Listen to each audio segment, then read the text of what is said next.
Hello everybody, and this is Fanficsational here with another fanfiction reading. Apparently I am out of breath because I have done nothing. Anyways, today I'm bringing you The Experiments of Twilight Sparkle by Smaoziu 2. There's a warning here. It says this fanfic contains long, boring science lectures and, oh yeah, it's gory, dark, and disturbing. Reader discretion is advised. Guess in this episode we'll see how long Chapter 1 goes, and we'll see if we can fit Chapter 2 into one video, or maybe, we don't know. Anyways, without further ado, let's do this. Chapter 1, The Preparation. Like how many stories begin, it was a nice, sunny day in Ponyville, but this was no ordinary day in Ponyville. It was the day before the first anniversary of Twilight Sparkle's arrival at Ponyville. Spike was sorting books in Twilight's library, putting them in the proper order on the bookshelves. Twilight signaled Spike to come to her. "Spike, I'm planning a party with just me and my 5 closest pony friends. There's going to be something there that concerns only the 6 of us. Sorry, you're not invited. Aww. However, you can send these invitations to them." Spike sighed. Okay. After Spike left, Twilight took a sip of her favorite hot orangey green drink and spoke softly to herself. "Princess Celestia sent me here to learn about the magic of friendship, and tomorrow's the 1-year anniversary of my arrival at Ponyville, so I'm going to give her something special." She finished with a cheery face. Pinkie Pie had nothing to do that afternoon. Lying on her couch, bored, she heard the doorbell ring. "Eek! A customer! I'll get it!" she exclaimed. Opening the door, she said, "Welcome to Sugar Cube Corner, home of Ponyville's finest pastries, and... Oh, hello, Spike. Have you come here to buy a cake?" She saw the baby dragging, holding her an invitation. No, but here, an invitation from Twilight. She took it and read it. "A party? Today? As soon as possible? To learn more about friendship? I love that stuff. But I'm the only one who usually throws parties. Oh well, I'll be right there." At Twilight's place, all 6 ponies were there. Pinkie Pie, Fluttershy, Rarity, Rainbow Dash, Applejack, and Twilight.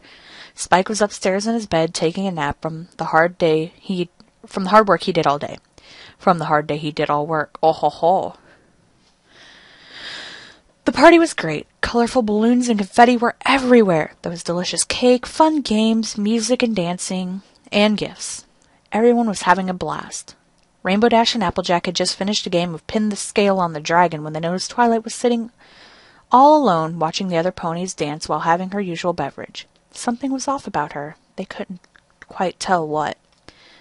"Oh, hey there, Sugar Cube, what's up?" asked AJ, approaching Twilight alongside Rainbow Dash. "I had no idea you could throw such an awesome party, Twi!" exclaimed Dash. "Excuse me?" Twilight asked. "To be honest, Twi," Applejack spoke, "Pinkie is the party-throwing pony. Anyway, how's everything?" Twilight was happy to respond. "Yes, Pinkie is the party-throwing pony, isn't she? Parties, food, and games are fine, but the bigger reason I invited you all here was so... Well, let's just say I planned something special for the 6 of us to really learn about the magic of friendship." Several hours later, the ponies were tired and worn out from all the partying they did. Yes, sir, it was another satisfying party for the ponies. Thanking Twilight, they were about to head to the door to leave. But Twilight stopped them. "Wait! I've saved the best for last!" Rainbow Dash let out a sigh. "Can't it wait, dear? We're exhausted." Now, Rare, Twilight did say to Dash and I that she was planning something special at the end of the party. Something to really learn about friendship. Oh, that was terrible. Applejack told Rarity. Everyone paused. Then, looking at each other, they all agreed to stay. Twilight was grateful. "Thank you, every pony. I'm so happy to have such great friends." With that, I guess we can go on to Chapter 2. It doesn't look too long, so we'll just put 2 in 1. Yay!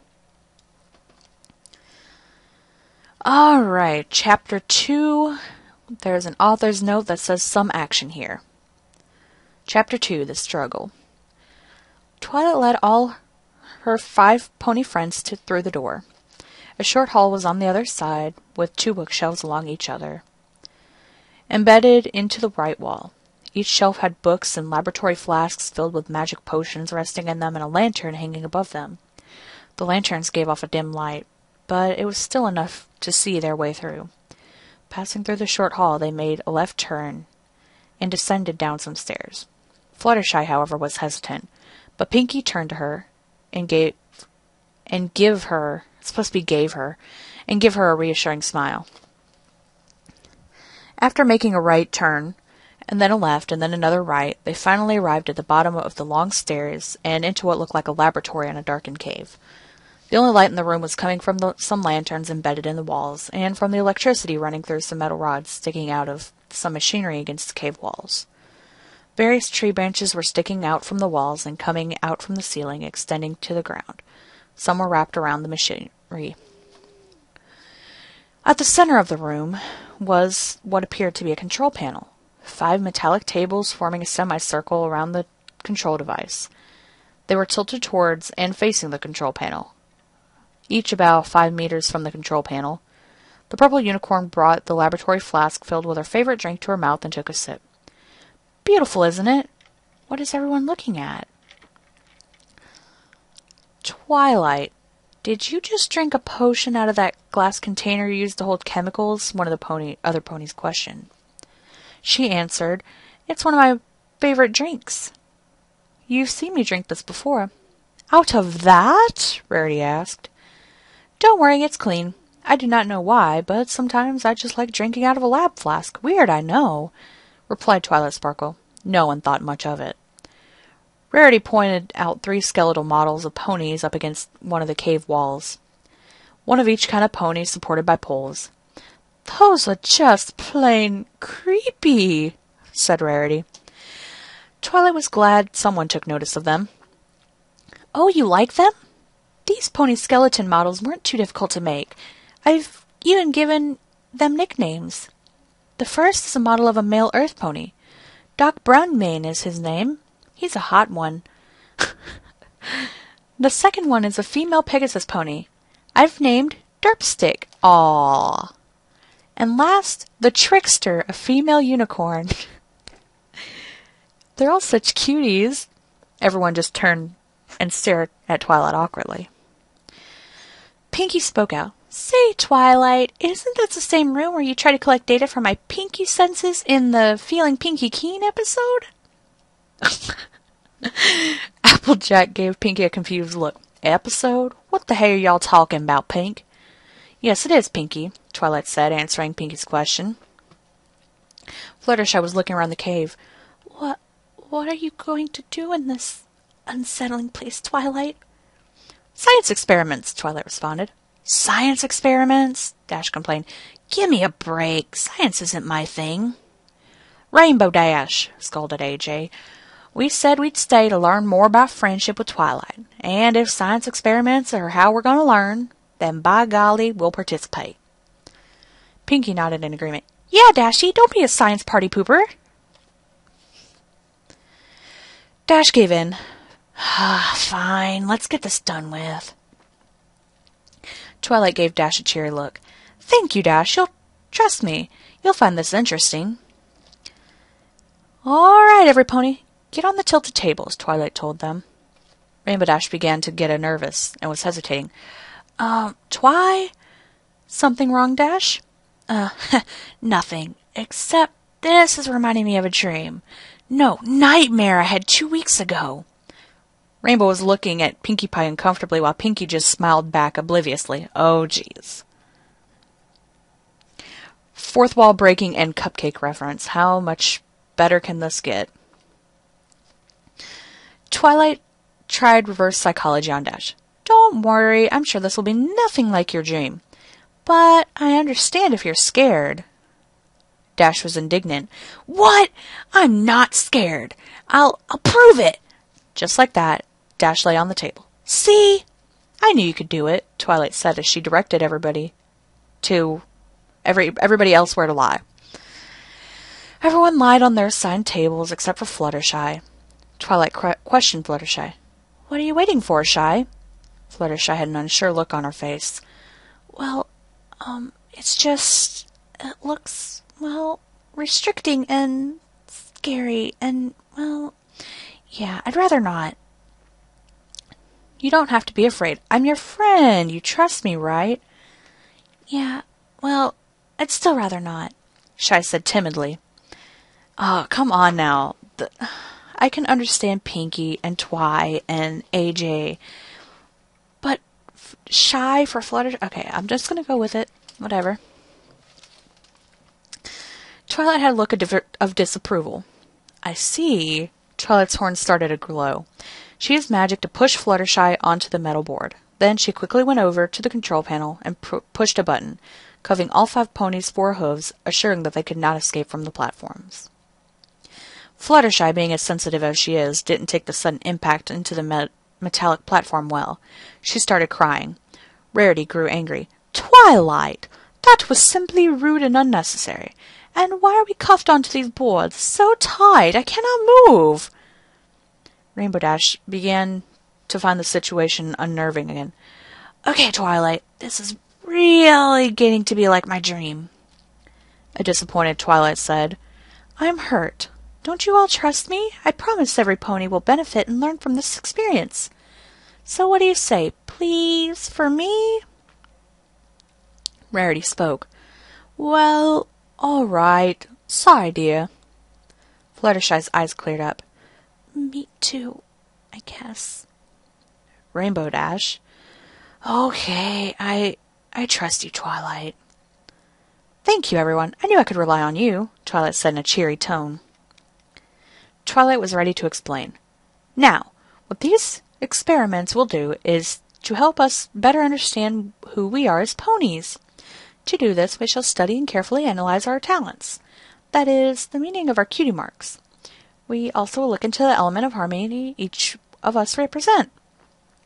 Dash felt a little bit better. Oh, okay, that's not so bad. That actually sounds pretty fun. Though I still don't know why we need to be cuffed to these planks, but I'll trust you. Pinkie Pie was Twilight was pleased. Great, let's start with Pinkie Pie. Ooh, Pinkie said with an excited voice. Twilight continued. As we all know, Pinkie is pink. Party-throwing pony of Ponyville. She does it to bring smiles and joy to the ponies who attend the parties. That is signified by her 3-balloon cutie mark. She's energetic and has a wild, fun-loving personality. No wonder she's a carrier of the element of laughter. Dash agreed. That's Pinkie Pie. Twilight went on. In hopes of better understanding her joyous mentality, I shall examine her mind intimately. Very intimately. Applejack was slightly puzzled by that statement. Like how? To everyone's surprise, Twi gave the happy pink horse a long, passionate kiss on her tender cheek. I love your body. I'll be back. Twilight said as she left the room. Pinkie waited in curiosity and anticipation. When she returned, they noticed that she was wearing a clean, white apron, and she was carrying a metal box with her. Is that a white apron worn by surgeons? Asked Rarity. Rainbow felt uneasy again. Pinkie Pie corrected Rarity. Don't be a silly filly. That's a baker's apron. She wants to bake a cake like I would, to better understand my mind. The ponies were almost convinced at what Pinkie had said, until they saw Twilight put on a surgical mask, open the box, reach inside, and take out what looked like a surgical knife. Everyone's eyes grew wide in concern, with the exception of Pinkie Pie. Pinkie was so excited. I knew it! And that was the knife to cut the cake, right? Something like that, Twilight chuckled. Twilight held the scalpel close to Pinkie's face. Here's for science. Careful with that knife, Pinkie said nervously. Dash's heart beat significantly faster, because I cannot talk. Dash's heart beat significantly faster at the sight of a knife that close to her friend. Twilight! I don't want to do this! Please let me go! Yelled Dash. Twilight was vexed. Why not? You're a silly nightmare? Dash replied. This is getting more and more like that nightmare. What exactly do you plan on doing with that knife anyway? Applejack joined in. You're worrying us, Twi. Twilight sighed in frustration. It's for science. We just went over this. I thought you were okay with this. Pinkie watched as the knife hovered down her chest and into her belly. Shouldn't you be baking that cake now? The knife caressed the skin of Pinkie's belly. Suddenly, Twilight pushed harder on the knife, and the extremely sharp tool cut through the skin and muscle of the pink pony's belly. Ouch! Pinkie yelled. Then Twilight quickly moved the blade straight down the belly, making a deep horizontal gash through the skin and muscle, causing Pinkie to scream in pain. It was not long before red liquid was seeping out of the wound. There was a sudden adrenaline rush in everyone from seeing what had happened. Twilight! Both Rarity and AJ hollered. Rainbow Dash was now filled with panic. Get me out of here! She screamed while jerking frantically, trying to break free from the metal cuffs, but to no avail. Don't worry, Dash. Oh, don't worry, Dash. I will, Rarity said, with a look of anger and determination towards Twilight. Rarity's horn glowed as she used her magic to take hold of the knife before Twilight was going to make another incision into Pinkie. Twilight had an annoyed look on her face, and the irises in her eyes turned red. Dun dun dun. Alright. Lost my place. Oh, there we go. She tried to regain control of the scalpel with her magic. Rarity, stop it! They were both fighting for the knife, pulling on it like a game of tug-of-war. The purple pony had had enough. She used her magic to flip a switch on the control board in the center of the room. This sent a powerful electric shock through Rarity's body. Her muscles instantly contracted. She shook and jerked violently, screaming out in agony from the burning heat. This left her twitching and disoriented, allowing Twilight to take control of the surgical tool once again. All the pony test subjects had never been so scared in their lives. Turning off the power and returning to a crying Pinkie, Twilight used her blade to make 2 more deep gashes on the chest of her pink friend. Both cuts were slanting down, their bottom ends joining together, along with the top end of the first cut on Pinkie's belly. There was now a capital Y-shaped incision on Pinkie's entire underside. The Y turned red. The blood was beginning to flow down Pinkie's chest and tummy, down to her legs and dripping onto the floor. Moaning and weeping innocently, she asked, Twilight, why? I get it, a Y incision. That's really funny, Pink. Cliché, but still funny, snickered Twilight. Rarity recovered enough composure to once more take control of the knife. Twilight was getting angry. She turned the same electricity-inducing switch on. Rarity, quit it! You're being immature! Rarity was in intense pain as before. The electricity was roasting her body tissue to the point where it was smoking, but she fought against the horrible burn more determined than ever to stop Twilight. Rarity used her magic to move the knife away from Twilight. Everyone else was watching in high hopes. The bookworm unicorn's anger grew. She turned off the electric current and had a quick sip from her glassware in frustration. The next thing Rarity knew, Twilight seemed to easily yank the sharp cutting instrument with her raging magic. That's it! Twilight brought out a bone-cutting hacksaw from the silver case. A hacksaw, really? Rarity tried to move the saw away from her with her glowing horn, but Twilight's magic was now too overpowering, as if her was making her magic stronger. Coming to Rarity with the hacksaw, she positioned the teeth blade at the base of the white unicorn's horn and started sawing. Oh, God. Not again. Rarity's magic was getting weaker with each thrust of the saw through her horn. She winced as the blade cut through some skin around the base of the horn. A small amount of blood flew down her face. After about 30 seconds, Rarity saw her blood-stained horn drop to the ground. Everyone's hearts sank as they watched what seemed to be the last hope of escape fall to the ground and die. Twilight let out a warning. Any pony else who resists will be dealt with by my magic. Now, if that's all. And that's the end of Chapter 2. Yep, so I think I'm going to stop it here, and I will pick up on Chapter 3 in the next part. See you guys then.